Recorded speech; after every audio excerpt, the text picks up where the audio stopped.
Need to determine the value of the given trig expression. Let us begin. So here we are given sine of pi over 10 radians added to sine of 13 pi over 10 radians. Let's do one thing. We're going to simplify sine of 13 pi over 10. So the first term remains the same. Now, sine of 13 pi over 10, this can be also expressed as sine of the angle 10 pi plus pi, 3 pi divided by 10, which gives us sine of the angle pi plus 3 pi over 10.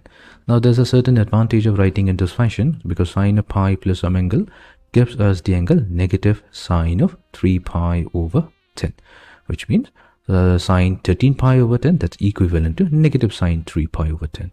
So in place of the second term, we can use negative sine 3 pi over 10.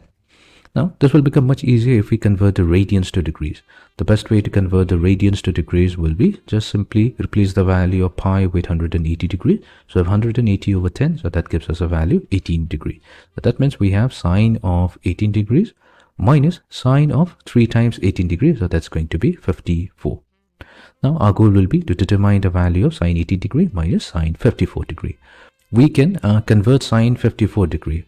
Now we know that sine of 54 degrees, this can be expressed as sine of the angle 90 degrees. So in place of 54 degree, we're rewriting it as 90 degrees minus 36 degrees. So this converts to cosine of 36 degrees, meaning sine 54 degree can be also expressed as cosine of 36 degree, and we know there's a standard value for cosine of 36 degrees.